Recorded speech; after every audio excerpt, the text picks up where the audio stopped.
Hi, I'm Gareth Green, and we're just going to have a look at one corner in this video of part of a first movement of a piano sonata by Mozart. Now, this is K284, K standing for Köchel. That's the way that all of Mozart's music is catalogued. So you may or may not know this sonata. Doesn't really matter for the purposes of what we're doing here.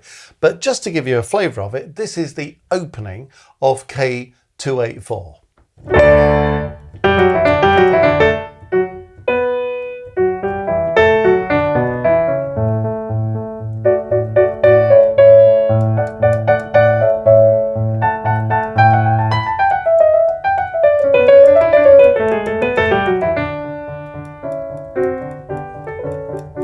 And so it goes on. So you might recognise that, you might not, doesn't really matter.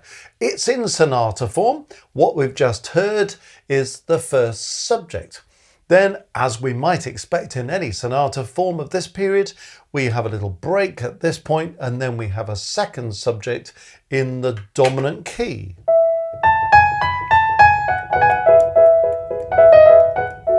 And so it goes on. Okay, well, eventually this whole thing comes to an end with the end of the exposition.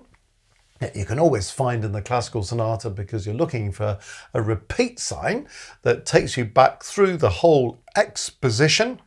First subject in the tonic key, second subject in the dominant key. And we come to a big resounding cadence in A major. So we kind of really know that we've arrived at the end of the exposition. So the next thing that happens is the development section, in which a composer develops ideas that we've already heard before we come to the return of the exposition material, which we call the recapitulation. There, things might be reorganized in various ways, but essentially we're going to hear the first subject again in the tonic key, and the second subject will follow, normally also transposed to the tonic key. So this last bar of this page is where the recapitulation begins, because as you might see, it's the same as the opening bar that we started with. We're back into that. So what we have between the top of this page and this point is the development section. Now, one thing that might strike you immediately is, well, that's quite a short development section, isn't it? It's only 20 bars, 20 measures long. So you might think, oh, well, I wonder if Mozart made a wise decision there, because there's not a lot you can do in 20 bars, is there, really? I mean, you could decide you're going to develop this idea, couldn't you? And have a bit of... and then go in another key. Ooh. Something like that, fill up 20 bars, then carry on. Well, we'll credit Mozart with more than that.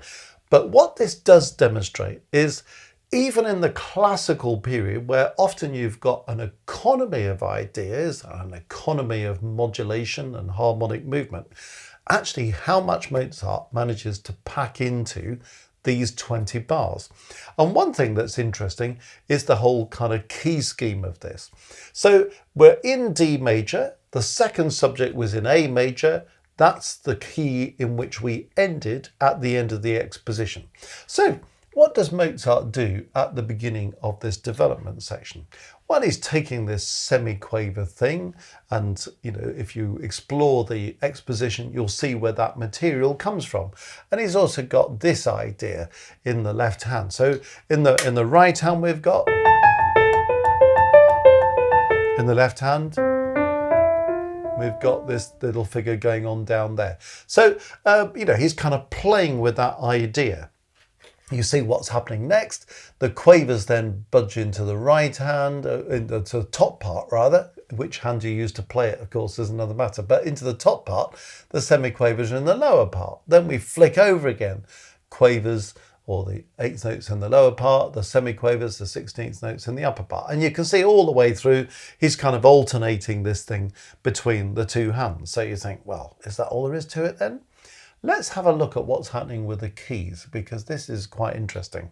Bearing in mind in the classical period, as I say, we tend not to venture too far with our keys. A minor is where he starts. So he's gone to A major and then he's dipped straight into the parallel minor. So all this is A minor.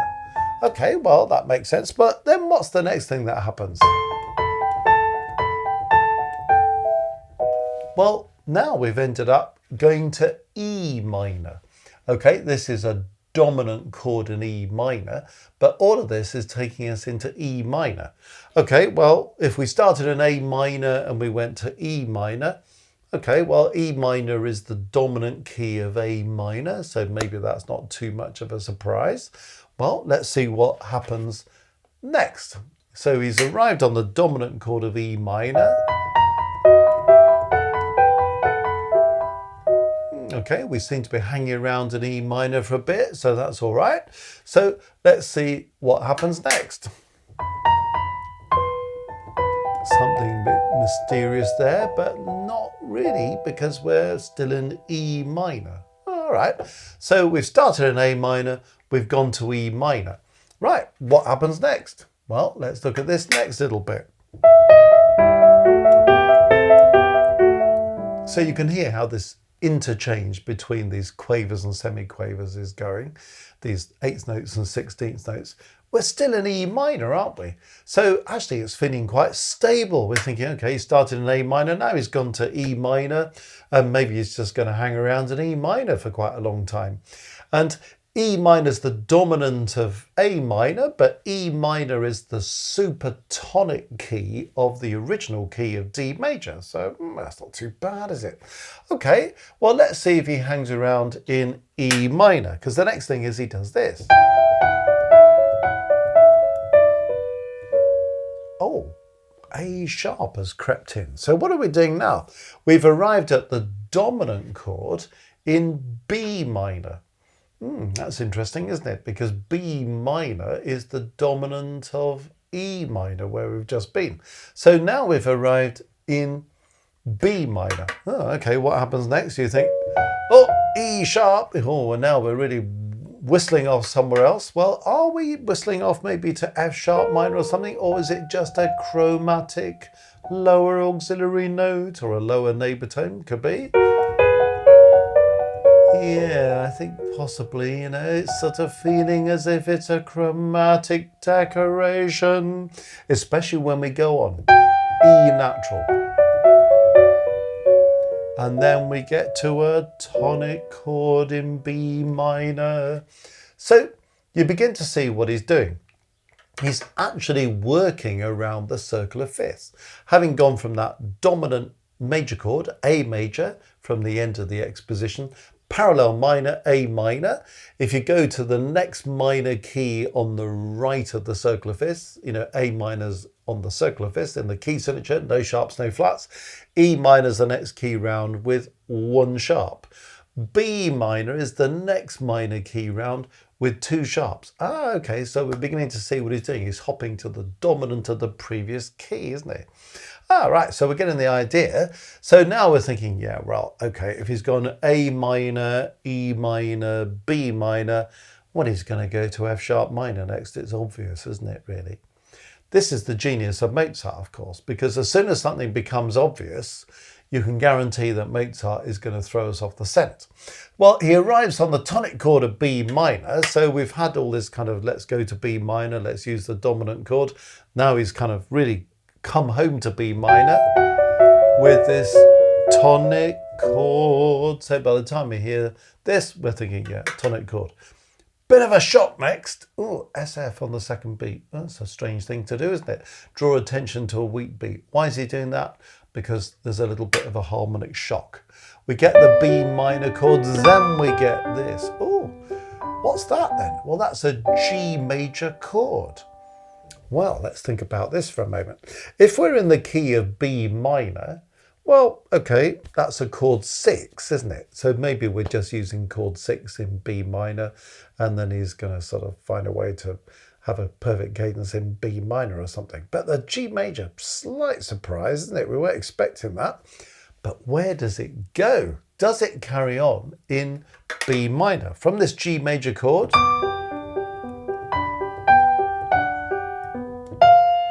oh, what's going on now? Oh, E sharp. Oh, we had E sharp before, didn't we? And it was just a little chromatic decoration. Maybe it's a chromatic decoration again. Well, I don't think so, because it's going E sharp, G sharp, E sharp. It's leaping. It's not going by step anywhere. So it's probably saying this is something to do with the harmony. So if we've got B and E sharp and G sharp, well, what's all that about? It's beginning to feel as if it might be hinting at some kind of dominant seventh, maybe in the key of F sharp. And then what is going on in the rest of that bar? And then we've arrived on the tonic chord of F sharp minor, haven't we? Now, remember what we were saying a moment ago? This is kind of what we were starting to expect. A minor, hop on a key to E minor, hop on a key to B minor. Now we're hopping on a key to F sharp minor.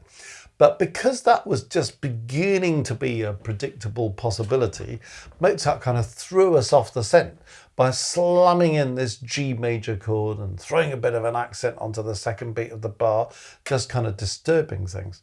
But why did he use that G major chord? I mean, we said at the time, well, it's called 6 in B minor, so why shouldn't he? It's also a Neapolitan chord in F sharp minor, because the Neapolitan chord is a major chord built on the flattened second degree. So if I'm in F sharp minor, the second degree is G sharp. So if I flatten that by a semitone to G and then build a major chord on G major chord. So you see what this is? It is called 6 in B minor. It's also a Neapolitan in F sharp minor. So the clever thing is he's following this pattern around the circle of fifths, going to F sharp minor, but sort of makes it sound like, oh, that's not quite what we were expecting to happen, because we thought we were just going to get more of all this stuff we've had previously.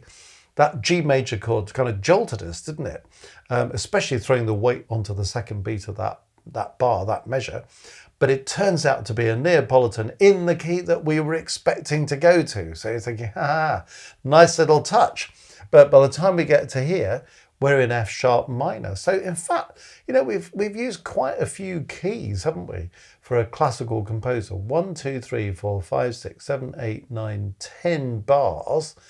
A minor, E minor, B minor, F sharp minor. 4 keys in 10 bars. That's going it a bit, isn't it? Really.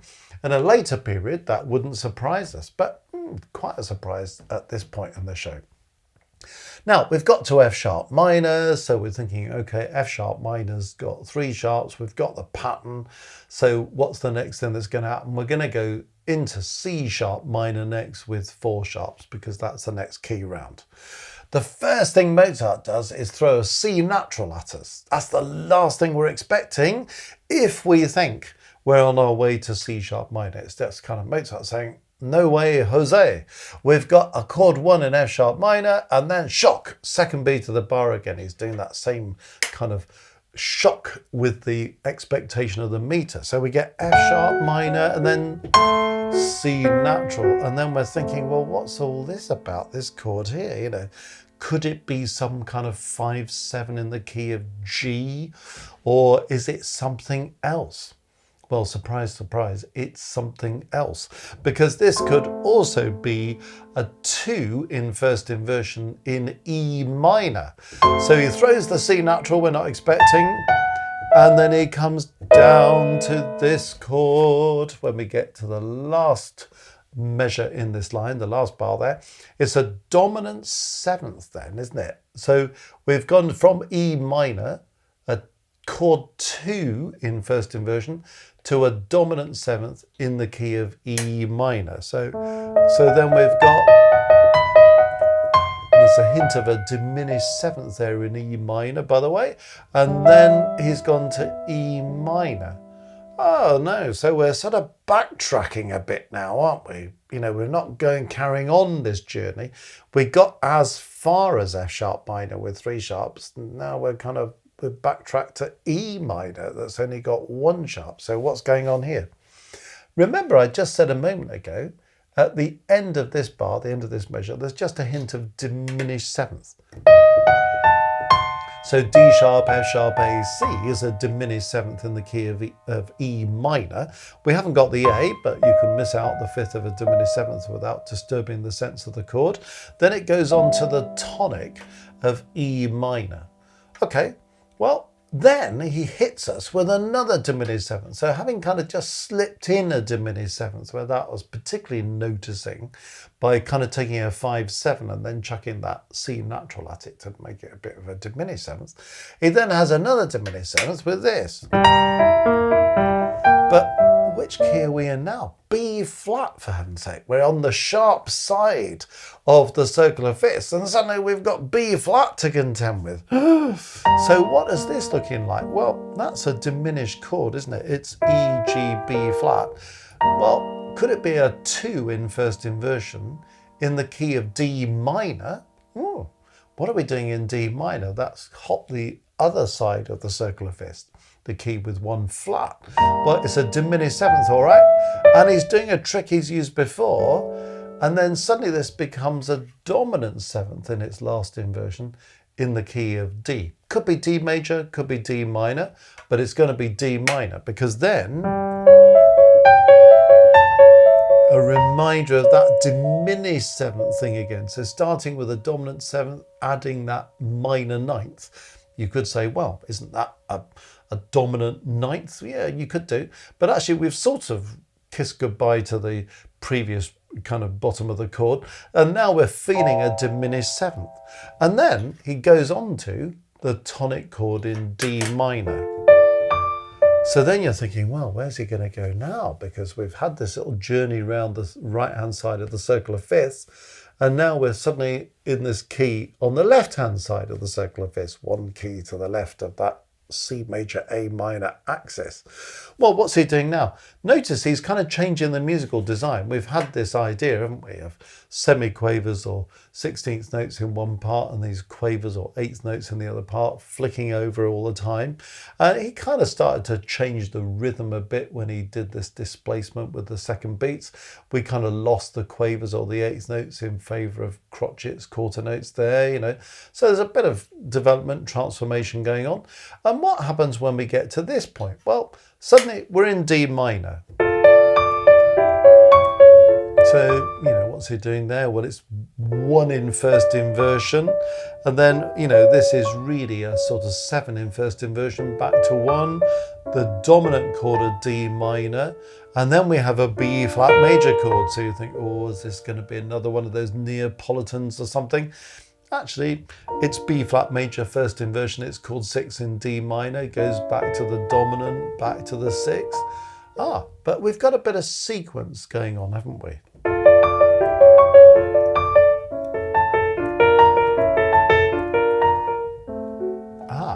Then it's a bit of a surprise, because what's all this about? Well, when we get this chord, we're thinking F sharp and C natural. Doesn't feel like D minor anymore. It's feeling more like a sort of hint of a dominant seventh, or a 7 in first inversion in the key of G. It turns out in the next bar, the next measure, to go to a chord of G minor. That's interesting. D minor has got 1 flat, G minor's got 2 flats. So you know we started that journey around the right-hand side of the circle of it. It looks like we're starting a journey around the left-hand side now. So there's G minor. We hang around there for a while, but not for long, because, F natural. Are we coming into, say, B flat major or something? No, we're kind of coming down the melodic minor scale of G minor. So now we're thinking, this E flat major chord there, could that be a Neapolitan in something? Who knows? Or are we just using an E flat major chord there? And then he does this nice little turn, because you're thinking, heck, we're nearly at the end of this development section, and the first subject when it comes back needs to be in the key of D. We're now messing about in G minor, and now we're using a E flat major chord, chord 6 in G minor. How on earth are we going to get back to D? Oh, well. Well, what Mozart does is this rather clever little touch. I like this one.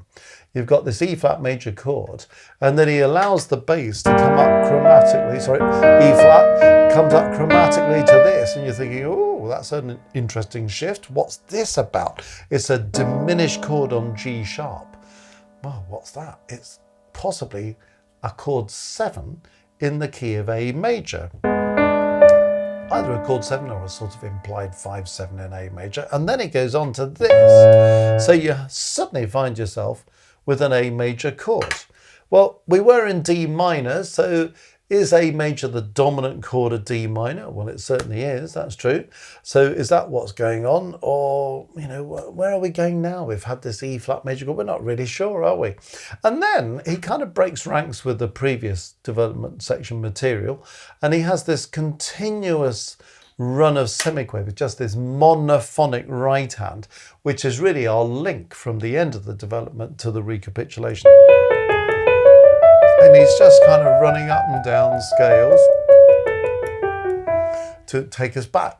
Now, how does this work? Well, this A major chord was in fact the dominant chord of the D minor we've been kind of messing about with, although we've got a D minor, G minor, what's going on. Effectively, he's shunted us into A major by using this chord here with the B natural and the G sharp in it, so that we feel as if we've kind of moved into A major. But in fact, we've not really moved into A major. We've moved to the chord of A major. This G sharp B natural thing has made us feel key A major, but in fact it's just that has shoved us into this A major chord in order that Mozart can use this A major chord as a chord 5 in D major. So when he comes back to the recapitulation, that 5 then resolves to chord 1. And we have this, which you can't really say is a cadenza. It's not really kind of free enough to be a cadenza, but it's sort of a bit cadenza-like, isn't it? Just to come to this moment and then just have all this running around thing going on. But it's a link that's taking us back to pom. So when we get there, we suddenly hear this major chord, and it's D major. And hey, we're back in the recapitulation. All the more so because we've spent the development section really kind of dealing with minor keys, haven't we? And then when you hear that D major chord, everything kind of lights up because we're back in a major tonality. But isn't it clever the way that Mozart's gone through all of those keys in the way he's done it, and the clever touches of using a Neapolitan chord and then kind of keeping us guessing as to what might be happening here and there, how he's just kind of kept something quite simple going, like these alternating semiquavers and quavers, the 16th notes and the 8th notes. But then we've had all this key movement going on, which miraculously leads us to this point where we can come back to D major. I just think it's rather clever, isn't it? That you can have a compact development section, 20 bars, explore musical ideas in a way that we might expect, but not over-exploring ideas. There are so many ideas that we've had stated in the exposition that are not explored here. So he's just sort of taken a sort of fairly minimalist approach to which ideas he's exploring. But he's made the modulatory scheme really interesting, really compact, and therefore made that development section a really exciting journey through a whole load of keys before coming back and saying, don't worry about it, folks, we're back in D major. And because we're then going to have a recapitulation with the first subject in that key, and then the second subject does some interesting stuff, but basically it comes back in D major as well. Well, we're going to have a fairly stable run of D major. Lots of interesting chords actually in the recapitulation, but the modulations are really volatile in the development section because the recapitulation by its nature is going to be more stable and more fixed in D major. So it gives a really interesting balance to the piece. But it's a kind of lesson in how to write a really successful, short, compact development section that's entirely engaging. because of what he's done with the modulation, the key movement. Well, I hope you've enjoyed that video, and if you have, please make a little visit to the Music Matters website, www.mmcourses.co.uk. If this kind of analysis engages you and you really want to be able to think more analytically about the music that you're playing, or to think about how this can enhance what you're doing as a composer, or you just have to maybe study analysis for a music exam of some kind, go to courses on the website. Just click on the bit that says courses on the homepage. And when you explore all the courses we have on offer, you'll find some analysis courses in there. There's a complete analysis, for example, of the Beethoven Pathetic Sonata, all the movements, looking at it from every musical angle. There's another one on a prelude and fugue by Bach from the 48 preludes and fugues. So if you really want to understand what's going on in that prelude, really understand what's going on in the fugue, well, it's all there alongside all the other musical dimensions.